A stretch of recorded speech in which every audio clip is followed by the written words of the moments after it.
Hi guys, welcome back. So oh my goodness यार, this movie refuses to slow down. Literally इस वक्त पर भी आप ये सोचोगे कि यार नंबर्स तो आप बता रहे हो, वो नंबर्स इतने बड़े बड़े नंबर्स नहीं है। अगर 20 करोड़ की भी बात करते हैं हम लोग बजट रिकवरी की, उसमें भी इतना टाइम लग रहा है, फिर भी आप अनस्टॉपेबल इस फिल्म को क्यों कह रहे हो भाई? मैं मुझे नहीं कह रही, मैं इस फिल्म से ज्यादा ऑडियंस को बोल रही हूँ कि अनस्टॉपेबल ऑडियंस है। क्योंकि कल मंडे होने के बावजूद, कल डे नंबर 11 था इस फिल्म का, आज है डे नंबर 12, आज के दिन भी पता चल जाएगा। लेकिन भाई मंडे का जो टेस्ट था वो जबरदस्त तरीके से इस फिल्म ने क्लियर किया है, डिस्पाइट द फैक्ट कि इसके शो काउंट्स इतनी बुरी तरीके से कम हो गए थे, इतने कम हो गए थे कि ऐसा लग रहा था भाई ये कैसे अपने बजट को रिकवर करेगी। लेकिन फिर जहां ऑडियंस है, जहां जनता जनार्दन है, वहां कुछ और सोचने की जरूरत ही नहीं पड़ती है। ये मैं खुद ही बोलती हूँ और फिर खुद ही मुझे आश्चर्य होता है देखकर कि यार लोग कितना जबरदस्त तरीके से सपोर्ट कर रहे हैं इस फिल्म को। अभी भी तो डे नंबर 11 की कलेक्शन के बारे में बात होगी, ऑडियंस ऑक्यूपेंसी के बारे में बात होगी। लिटरली आप सुनकर ही सोचोगे यार, मतलब इतनी कम शोज में भी ऑडियंस अभी भी इतना सपोर्ट इस फिल्म को कर रही है। इसका मतलब ये है कि एक ऐसी फिल्म है जिसको बिल्कुल भी मिस नहीं किया जा सकता है। अभी तो 11 ही दिन हुए हैं, अगर आपने नहीं देखी है कोशिश करो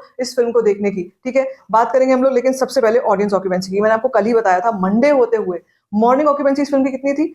17%, 17.7%। ये ऑक्यूपेंसी ना इवनिंग और नाइट में आती है, ठीक है? और नाइट को माना जाता है कि बढ़ी हुई ऑक्यूपेंसी होती है नाइट में मॉर्निंग के मुकाबले। मॉर्निंग ऑक्यूपेंसी मंडे को 17.7%, आफ्टरनून 17.8%, इवनिंग में एक जंप लेकर 26.4%। और मुझे लग रहा था नाइट शोज में यार ड्रॉप तो आना ही आना है, अगले दिन फिर से ऑफिस है, फिर से स्कूल दफ्तर है, ठीक है, तो क्या होगा, ड्रॉप तो आएगा ही। लेकिन ड्रॉप भूल जाओ, ड्रॉप बिल्कुल भूल जाओ। नंबर जो है वो स्टेडी नंबर रहा है। कल के नंबर पे 26% की ही ऑक्यूपेंसी रही है, कल रात की भी। ये भी बहुत अच्छा नंबर है। देखो आप ये देखो कि अगर मैं शो काउंट्स आपको बताऊं, मुंबई में 188 शोज हैं, दिल्ली एनसीआर में 69 शोज हैं, पुणे में 126 शोज हैं। तो अगर मैं आपको बताऊं, मेनली ये दिल्ली एनसीआर हो गया या महाराष्ट्र हो गया, ऐसे जोन से ही ज्यादा कमाई कर रही है। मुझसे किसी ने कमेंट सेक्शन में पूछा भी था, आप यूपी एमपी का कोई नंबर क्यों नहीं बता रहे? क्योंकि इसका जो मेन टारगेट ऑडियंस जो है, जैसे मैं आपको बता रही हूँ कि मेन जो नंबर्स आ रहे हैं वो बेसिकली दिल्ली एनसीआर और महाराष्ट्र से ही आ रहे हैं मेन नंबर्स।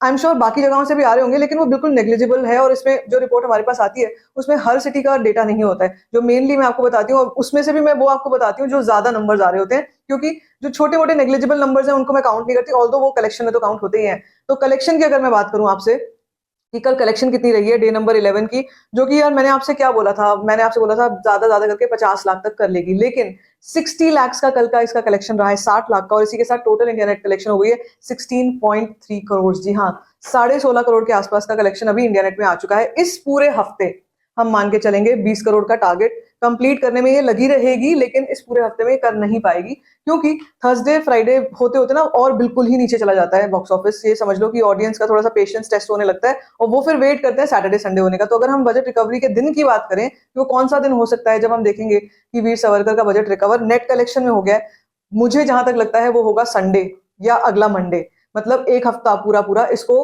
3-4 करोड़ की कलेक्शन को ही लाने में लगेगा। That's true, that is disheartening. कहीं कहीं पर कई लोग बोल भी रहे हैं कि इतना छोटा सा लक्ष्य को पूरा करने में इतनी एड़ी चोटी का जोर क्यों लग रहा है, जबकि और फिल्में भी होती हैं जो एकदम डबल ट्रिपल कमाई कर रहे हैं, ऐसे ऐसी चीजें और भी कई चीजें। बट देन मैं आपसे यही बोलूंगी कि जैसे मैंने आपसे शुरू में भी कहा था कि जो भी सोशल पॉलिटिकल फिल्म्स होती हैं उनकी जॉनरा और उनके ऑडियंस अलग होती है। You can not compare a mass movie with a class movie. एक तो ये भी है, तो इसका क्लास अलग है, इसकी ऑडियंस अलग है, इसका जो टारगेट है वो भी अलग है। इसीलिए मैं ये ज्यादा मान के नहीं चलती, ज्यादा दिल पे नहीं लगाती कि यार इतना कम को कवर अप करने में टाइम क्यों लग रहा है। और एक और आपको फैक्ट पता ही है कि इसके पास स्क्रीन काउंट ही बहुत कम है यार। इतनी कम स्क्रीन में फिल्म कैसे कमाएगी?